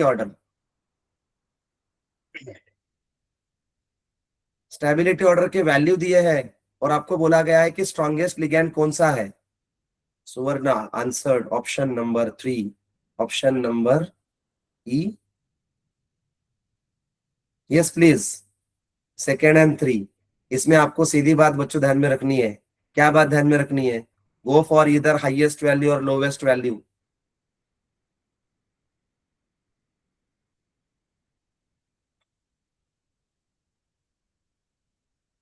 yes, chelated ligands are considered. Next MPT में पीरियोडिक पोजीशन को आइडेंटिफाई करना, number of period and number of group. Then ionization enthalpy and electron affinity. Trend आपको समझ में आ गए तो आपका एमपीटी प्रिपेयर हो गया। बताइए 10th element in the MPT resides in, 10वां जो एलिमेंट है पीरियोडिक टेबल का वो कौन से पीरियड में है? 10th element belongs to which period? Come on, 10th element of periodic table belongs to which period? Yes, the option is first, it belongs to second period. देखो बच्चों यहाँ पे कंफ्यूजन होता है अगेन, हमारा आंसर सेकेंड पीरियड है लेकिन second period वाला आंसर जो है वो फर्स्ट में है। So some people find their confusion in the pressure कि सेकेंड पीरियड है ना तो वो सेकेंड वाला ऑप्शन जो है वो मार्क कर लेते हैं ओएमआर में गलती से। So you have to stay away from such silly mistakes, you have to refrain yourself from such mistakes कि थर्ड आंसर है बट आंसर फर्स्ट में दिया है, आंसर सेकेंड है बट वो फर्स्ट में दिया है। So you have to be very aware about such kind of questions are concern. So here it is, कौन सी वाली ऑर्डर ये उसके प्रॉपर्टी के सही क्रम में नहीं है। एक साइड में आपको सीक्वेंस दिया है और एक साइड में आपको प्रॉपर्टी दी है। आपका ट्रेंड क्लियर चाहिए। हमारे स्टेट बोर्ड में अगर आप देखोगे तो एक चार्ट दिया हुआ है और वो एरो करके चार्ट दिया हुआ है, metallic character, ionisation enthalpy, electronegativity, electropositivity, non metallic character, electron affinity, increasing decreasing, ये जो चीज ग्रुप वाइज वैलिड है उसके अपोजिट चीज पीरियड वाइज जो है वो वैलिड है। Of course answer is option number 4, rightly said. Group 15 हमारे बच्चों को सब में बोर होने वाला टॉपिक, सब में बोर करने वाला टॉपिक, सब में bore, P block, many exceptions, many theoretical content, huge content, लंबे चौड़े नोट्स, तो सब में बोरिंग वाला टॉपिक है। लेकिन याद रहो, you can love it or you can hate it but you can't ignore it, so please don't ignore it, better start loving it. So P block में 15 से 18 में जो important compound है ammonia, nitric acid, sulphuric acid, chlorine, H2O2 and xenon fluoride, इनके preparation methods are important. Trends, size, electronegativity, oxidation state and anomalous behaviour, highest covalent character, highest electronegativity, highest polarising power, oxy acids very important. अगर इस slide पे सब में important कुछ है तो वो ऑक्सी एसिड्स है। Oxy acids of phosphorus, oxy acids of sulphur, oxy acids of chlorine, इनके स्ट्रक्चर आते हैं, इनकी एसिडिक ऑर्डर आती है, इनकी बेसिक ऑर्डर आती है, या फिर इसमें कौन से में कौन सा लिंकेज प्रेजेंट है वो आता है। प्लीज बच्चों पी ब्लॉक में अगर कुछ खुसूसन टाइम देके पढ़ना है तो ये ऑक्सी एसिड्स को पढ़े, because many students ignore P block, और जो पी ब्लॉक पढ़ते हैं वो भी ऑक्सी एसिड्स को इग्नोर करते हैं। Don't do that. I am damn sure कि oxy acids of phosphorus, sulphur and chlorine, इसमें से किसी एक पे क्वेश्चन जो है बार बार पूछा जाता है। बाकी प्रिपरेशन मेथड में हेबर्स है, ओस्टवाल्ड है, कॉन्टैक्ट है। हेबर प्रोसेस अमोनिया की है ना। उसके बाद कॉन्टैक्ट प्रोसेस जो है वो H2SO4 की है, और ओस्टवाल्ड्स प्रोसेस किसके लिए है? Haber's process is used for preparation of ammonia. Contact process, yes. Of course, जो लोगों को पी ब्लॉक की एलर्जी है, बहुत लोगों को रहेगी, क्योंकि मैं नेचुरली ये बात बता रहा हूँ। I myself an a teacher of inorganic chemistry, so I know very well P block element is so lengthy and boring topic. तो इसके लिए सिर्फ अगर आप NCERT एक बार अच्छे से पढ़ ले, उसके हाइलाइट्स स्टडी कर ले और एक 100 क्वेश्चन प्रिपेयर कर लो एग्जाम के पहले, सर्टेनली आप अच्छे से इस पे जो है वो काम कर पाओगे। तो please NCERT would be more than enough for P block. यहाँ वाके नोट्स ना पढ़ते बैठे, वो वैसे भी आपको बोर ही करने वाले हैं। Chloride of element A gave a neutral solution in water. In the periodic table, the element A belongs to, एक एलिमेंट है A जिसके क्लोराइड ने न्यूट्रल सोल्यूशन दे दिया, तो वो जो एलिमेंट है वो पीरियोडिक टेबल में कौन से ग्रुप को बिलोंग करेगा? बिल्कुल Piyusha, Shriya, many people have answered it well. Answer is first, because it is none other than NaCl. किसको हीट करने पे NO2 will be released? किसको हीट करने पे NO2 will be released?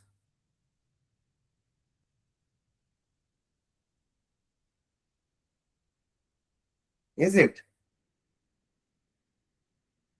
Absolutely, absolutely, absolutely. Answer is option first. Come on. So ये थे हमारे physical, organic और इनऑर्गेनिक के टॉपिक्स।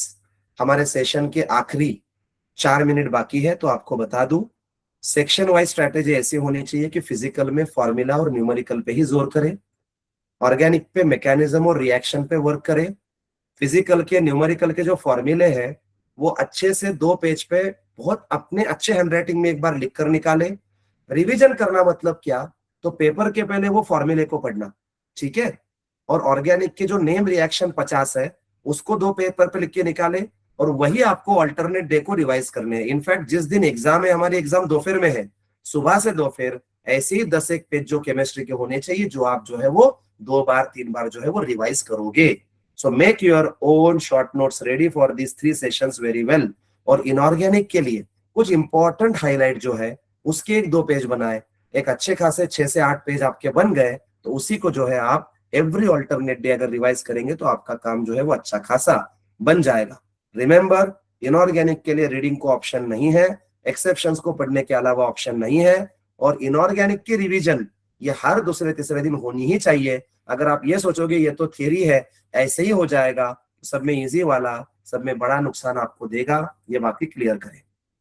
एनीवे, आइडियल स्ट्रैटेजी हमारे केमिस्ट्री को अटेम्प्ट करने के लिए क्या होनी चाहिए, तो याद रहे, हमारे केमिस्ट्री के पेपर को आप जब भी अटेम्प्ट करोगे तो हमने इनऑर्गेनिक को प्रायोरिटाइज करना है, बिकॉज हमारे इनऑर्गेनिक के क्वेश्चंस आपको फास्ट एंड फ्यूरियस सॉल्व हो सकते हैं, क्योंकि वो मेमोरी बेस्ड आते हैं। वहां पे ना लॉजिक की जरूरत है, ना सॉल्विंग की जरूरत है, ना कॉम्प्लेक्सिटी क्रिएट करने की जरूरत है। Straight forward questions are there and most of the questions are memory based. Second attempt होना चाहिए इनऑर्गेनिक के बाद ऑर्गेनिक में, उसमें concept plus reaction based questions होते हैं। देन लास्ट में आपने फिजिकल केमिस्ट्री को रखना है, बिकॉज वो क्वेश्चंस कितने भी आसान रहे, न्यूमेरिकल आपका टाइम कंज्यूम करते हैं। तो ये इंश्योर करें हमारे नीट के पेपर में, जैसे कि हम कहते हैं कि हम पहले बायो करेंगे, फिर केमिस्ट्री करेंगे, फिर फिजिक्स करेंगे, तो विद इन केमिस्ट्री हम पहले इनऑर्गेनिक करेंगे, फिर ऑर्गेनिक करेंगे और फिर फिजिकल करेंगे। इस सीक्वेंस में हमको जो है वो क्वेश्चंस को अटेम्प्ट करना है। ऑप्शंस को केयरफुली पढ़े। अक्सर हमें ऑप्शन को देख के पता चलता है कि ये मैंने डायरेक्ट एनसीईआरटी में ऐसा ही पढ़ा हुआ है। यस, मैं सभी बच्चों से गुजारिश करूंगा कि अगले 2-3 मिनट में हम सेशन वाइंड अप कर रहे हैं हमारे आइडियल करियर सेंटर की ओर से। उसके बाद भी 2-3 मिनट हमको रुकना है, क्योंकि कुछ इंपॉर्टेंट अनाउंसमेंट्स होने वाले हैं। So please don't get yourself disconnected, will not take more than 5 to 10 minutes of your sense onward. Avoid guesswork in tricky questions that will definitely create the chance of developing your negative score. जो बच्चे chemistry को best कर रहे हैं वो 45 करें। जो बच्चे आज 300 से नीचे स्ट्रगल कर रहे हैं, मेरी आपसे गुजारिश है कि आप 35 to 40 क्वेश्चन अटेम्प्ट करें। जिनको एमबीबीएस चाहिए, जो लोग एमबीबीएस के लिए बहुत ही डाई हार्ट प्रिपेयर्ड है, एंश्योर करें कि केमिस्ट्री का एक भी क्वेश्चन नहीं छूटना चाहिए। बट जो लोग गेसवर्क के भरोसे हैं, हो सकता है कि इनकी प्रिपरेशन, जो कुछ फ्रेशर है, आपकी प्रिपरेशन उतने अभी तक अप टू डेट नहीं है, तो मेरी आपसे इत्तिला रहेगी, कृपया करके फिजिकल और ऑर्गेनिक के अंदर गेसवर्क के फंडे में ना पड़े। टाइम मैनेजमेंट, हमारे सब्जेक्ट को कहीं पर भी 40 to 45 मिनट्स के आगे समय नहीं जाना चाहिए। इसका कारण यह है कि अगर आप इसको सही से लाइन अप कर पाए, तब इसका एडिशनल समय आप फिजिक्स को एलोकेट कर पाओगे। सो बी एंश्योर्ड कि you should not exceed 40 to 45 minutes to chemistry. दूसरी बात, इजी क्वेश्चन अटेम्प्ट करें जो कि एनसीईआरटी बेस्ड है, जो मेमोरी बेस्ड है, जो स्ट्रेट फॉरवर्ड है, जो मैच द पेयर वाले हैं, जो डायग्राम बेस्ड है, जो एलिमिनेशन से हो सकते हैं, जिसपे ज्यादा आपको दिक्कत लाने की जरूरत नहीं पड़ेगी। इजी क्वेश्चन पे जाए, कहीं पर भी एग्जाम को ईगो पे ना ले। क्वेश्चन अटेम्प्ट करते वक्त 2 प्रकार की स्ट्रेटेजी मैं हमेशा बच्चों को सजेस्ट करता हूं। Round 1 easy plus direct question करे, फिर वो बायो के करे, फिर केमिस्ट्री करे, फिर फिजिक्स की करे, फिर दूसरे राउंड पे आए मॉडरेट प्लस कैलकुलेटिव क्वेश्चन करे, और फिर जो वर्स्ट केस में क्वेश्चन बचते हैं उसको तीसरे राउंड में जाए, वहां पे आपका गेसिंग, वहां पे आपका एलिमिनेशन, इसका आप जो है पूरा वहां पे वर्कआउट कर सकते हैं।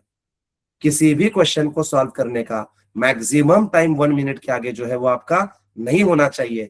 10-15 सेकंड में अगर आपको लगता है कि नहीं मुझे यहाँ पे सोचने की जरूरत पड़ रही है, सर मैंने पढ़ा तो था लेकिन याद नहीं आ रहा है, बेटा वहां पे कंफ्यूजन मत रखो, प्लीज गो अहेड। ऐसे बहुत सारे क्वेश्चन पेपर में होंगे जो आपने पढ़े भी है, जो याद भी आ रहे हैं और जो आपको मार्क भी देंगे।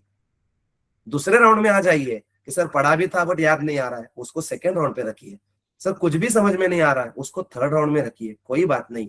डेफिनेटली इजी क्वेश्चन इजीएस्ट और फास्टेस्ट स्पीड से अगर होंगे तब इजियर क्वेश्चन को आपको एक कंफर्ट जोन मिलेगा, और बाद में डिफिकल्ट क्वेश्चन जो वैसे भी आप स्किप करने वाले थे वो हो सकता है कि पूरे पेपर में मिला के 15-20 बचे, फिर उसको आप इनफ समय लीजिए। इससे फायदा ऐसा होगा कि आपके ऊपर टाइम का प्रेशर बिल्कुल नहीं बढ़ेगा।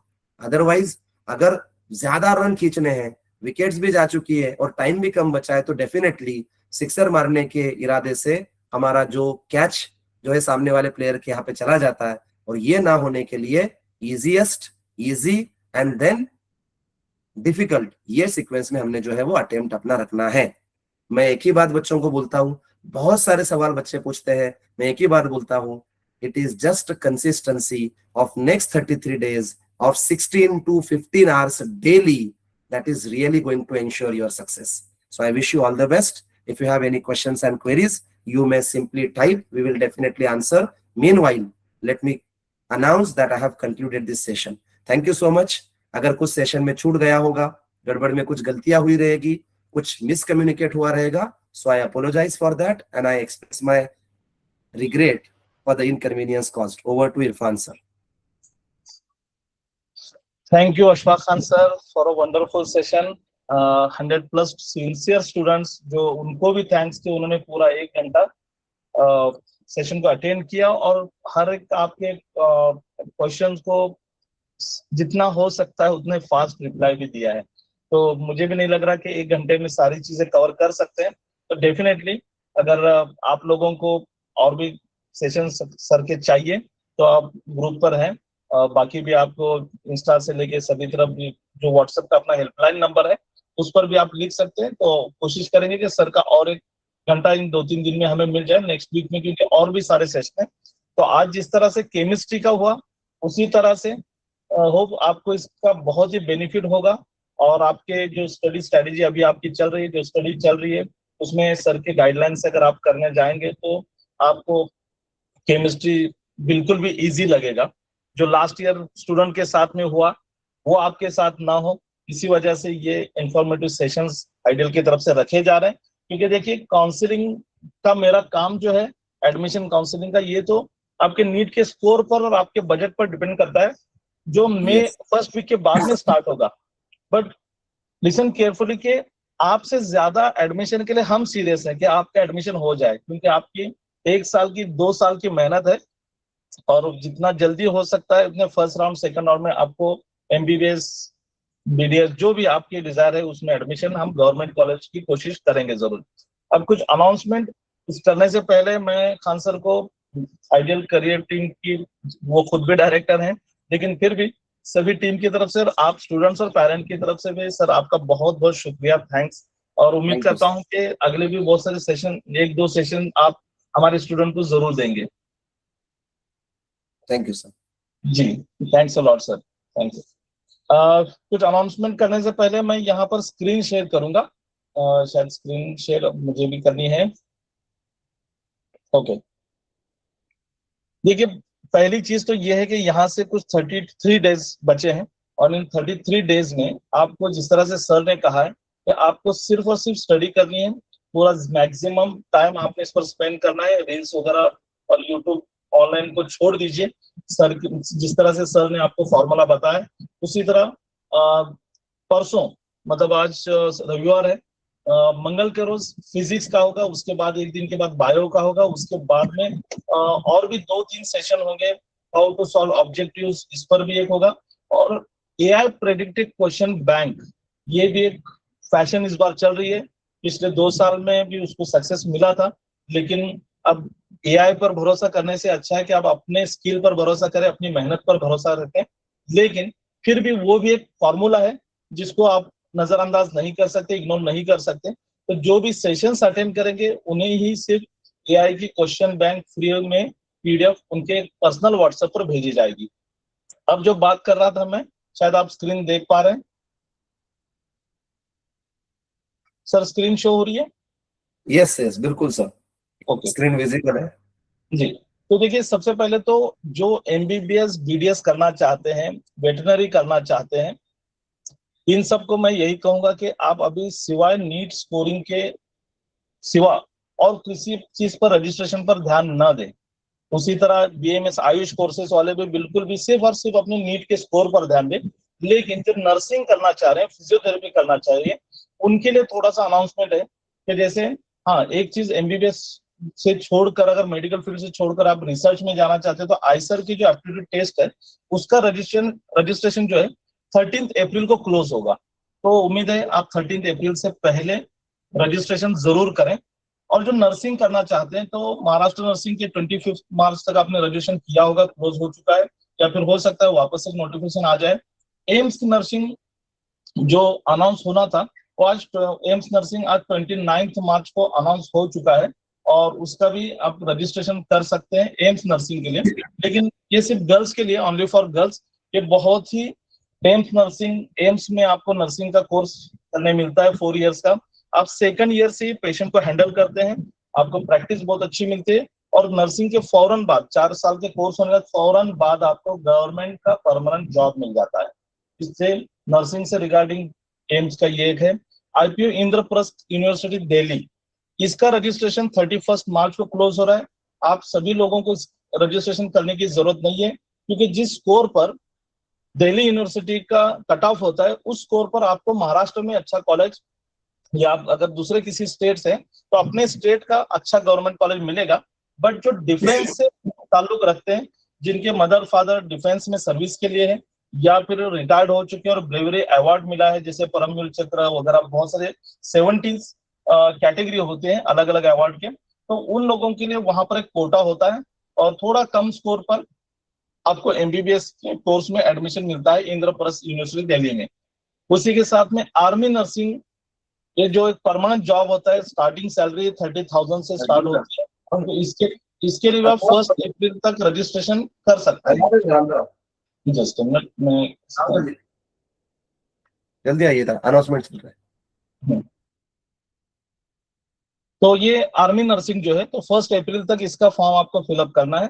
उसी के साथ में इंडियन नेवी एसएसआर नर्सिंग, ये भी है। आर्मी नर्सिंग अलग है और इंडियन नेवी नर्सिंग अलग है, इसको समझिए। एम्स नर्सिंग अलग है, महाराष्ट्र की नर्सिंग अलग है।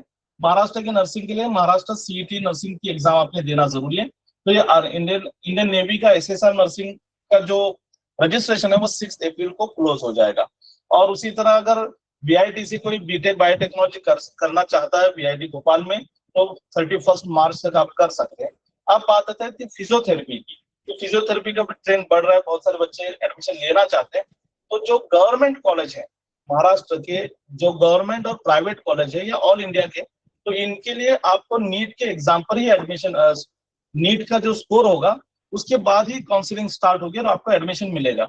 लेकिन जो डीम्ड यूनिवर्सिटीज होते हैं, जैसे महाराष्ट्र में डीवाई पाटिल है, एमजीएम है, भारतीय विद्यापीठ है, और भी बहुत सारे डीम यूनिवर्सिटी है, टोटल 16 डीम यूनिवर्सिटी। तो इन सब में अगर आपको फिजियोथेरेपी के लिए एडमिशन लेना है, तो ये 12th बेसिस पर होता है।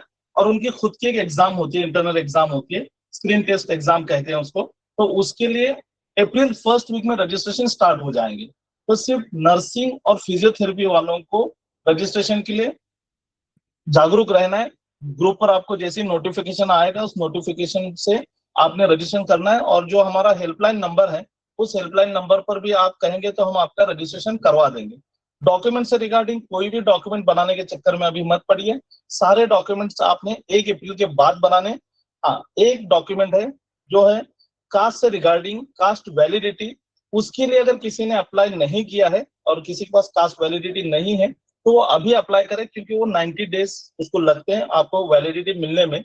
और अगर कास्ट वैलिडिटी नहीं होगी तो आपको मिला हुआ एडमिशन कैंसिल होगा। सेकंड, जो एक्सक्लूसिव काउंसलिंग चाहते हैं, पर्सनलाइज काउंसलिंग चाहते हैं, तो उनके लिए बहुत सारे प्लान है। तो बहुत सारे स्टूडेंट्स, आपको पता है कि आइडियल काउंसलिंग में लिमिटेड काउंसलिंग स्टूडेंट्स की काउंसलिंग कर पाते हैं हम, क्योंकि हमारा उद्देश्य जो है आपसे फीस लेना नहीं है, हमारा उद्देश्य है कि आपकी मेहनत को सफलपूर्वक एडमिशन में कन्वर्ट करना। तो इसके लिए 1-to-1 काउंसलिंग जरूरी है, और बहुत मेहनत होती है, बहुत क्रिटिकल काम होता है, और बहुत 24/7 अलर्ट रहना पड़ता है। और आपका स्कोर और बजट के हिसाब से जो ट्रेंड चल रहा है, जो कट ऑफ का ट्रेंड है, उसको एनालिसिस करके आपको बेस्ट ऑप्शन देना, टाइम बनाना, उसकी चॉइस लिस्ट आपकी बनाना। तो अभी से एनरोल करेंगे तो हमें ज्यादा टाइम मिलेगा आप पर ध्यान देने के लिए। मतलब आप अपनी पढ़ाई कीजिए, हम आपके स्कोर और बजट के हिसाब से हम अभी से एनालिसिस करके आपके प्रोफाइल पर काम कर सकते हैं। तो जो होम स्टेट काउंसलिंग के प्राइस आपके सामने, अदर स्टेट ऑल इंडिया के प्राइसेस आपके सामने, लेकिन एटलीस्ट जो बेसिक काउंसलिंग प्लान जो हमारा है उसमें भी आप एनरोल हो जाओगे तो आपको गाइडेंस फुल मिलता रहेगा। इसके सेशंस डेली होते हैं, और पर्सनलाइज काउंसलिंग आपको अभी से मिलना शुरू हो जाएगी। ये सारी चीजें हैं, लेकिन इसमें जो आइडियल करियर का जो ऐप है, आप ऐप भी डाउनलोड अगर आपने नहीं किया है तो ये स्क्रीन पर आप QR कोड देख सकते हैं, इसका स्क्रीनशॉट आप लीजिए। डेफिनेटली आपको जो भी टेस्ट सीरीज है उसी के साथ में क्वेश्चन बैंक वगैरह सब इस वेबसाइट पर आपसे शेयर किया जाएगा। क्योंकि देखिए, स्कोर तो 600 प्लस हर किसी को चाहिए, लेकिन लास्ट ईयर का क्वेश्चन पेपर बहुत टफ आए थे, इस साल मॉडरेट आएंगे। लेकिन एक ओवरऑल अगर प्रेडिक्शन कहा जाए तो 550 एक सेफ स्कोर माना जा सकता है, कि अगर आपको गवर्नमेंट कॉलेज नहीं भी मिलेगा तो प्राइवेट जरूर मिलेगा। और महाराष्ट्र में जितने भी प्राइवेट कॉलेज है वो सेमी गवर्नमेंट है, वेदांतों को छोड़कर, जिसमें गर्ल्स के लिए फीस माफ होती है और बॉयज के लिए हाफ होती है। तो इस चीज को भी थोड़ा सा आप लोग ध्यान में रखें। और आपकी जो भी क्वेरीज हैं तो आप व्हाट्सएप पर, जो हमारा हेल्पलाइन नंबर है, हेल्पलाइन नंबर मैं चैट बॉक्स में लिख रहा हूँ यहाँ पर, आप उस पर कर सकते हैं। कि देखिए आपके सामने सीट मैट्रिक्स भी है, इस पर अभी मैं बात नहीं करूंगा, क्योंकि मुझे पता है कि ये सेशन आपके स्कोर बूस्टिंग के लिए था। लेकिन एक चीज है जिसको मुझे आपसे शेयर करना है, कि वो कट ऑफ है। और वो कट ऑफ अगर आप देखेंगे कि लास्ट ईयर 24 में महाराष्ट्र में ओपन कैटेगरी का प्राइवेट सेमी गवर्नमेंट कॉलेज का जो स्कोर था 595 था, और लास्ट ईयर 472। 595 इसलिए कि पेपर बहुत इजी था, लीक भी हुआ था, और 472 इसलिए क्योंकि पेपर बहुत ही टफ था, एनटीए ने आपसे बदला ले लिया था।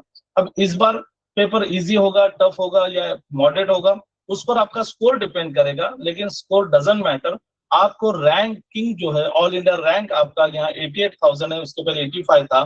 तो आपका रैंक जो है 85 से 90,000 के बीच में अगर होगा तो ही आपको महाराष्ट्र में एमबीबीएस के लिए एडमिशन मिलेगा, आपको स्कॉलरशिप मिलेगी। अदरवाइज आपको अदर स्टेट में 60-70 लाख स्पेंड करने होंगे, या अब्रॉड अपने सेक्रीफाइस करके जाना होगा। अगर आप नहीं चाहते, अब्रॉड जाना नहीं चाहते, कि अपने महाराष्ट्र स्टेट को छोड़ना या अपने होम स्टेट को छोड़ना, तो आपके पास 30 डेज है। 30 डेज में सब कुछ छोड़कर अपने स्कोरिंग पर ध्यान दीजिए। आइडियल के जितने भी सेशंस हैं उस सेशन को अटेंड कीजिए। तो मुझे यही कहना है कि आपका स्कोर और आपका रैंक ही आपको एक अच्छी सीट दिलाएगा। इसके अलावा आपको कोई भी सीट नहीं दिला सकता। और जो स्कैम में अगर आपको नहीं फंसना है, जो भी शुरू हो चुके हैं, आपको कॉल भी आएंगे कि नीट के आपका जो भी स्कोर है उस पर हम मैनेजमेंट कोटा से एडमिशन दिलाते हैं, तो उस पर ध्यान न दीजिए, अपने स्कोर पर और अपने रैंक पर फोकस कीजिए।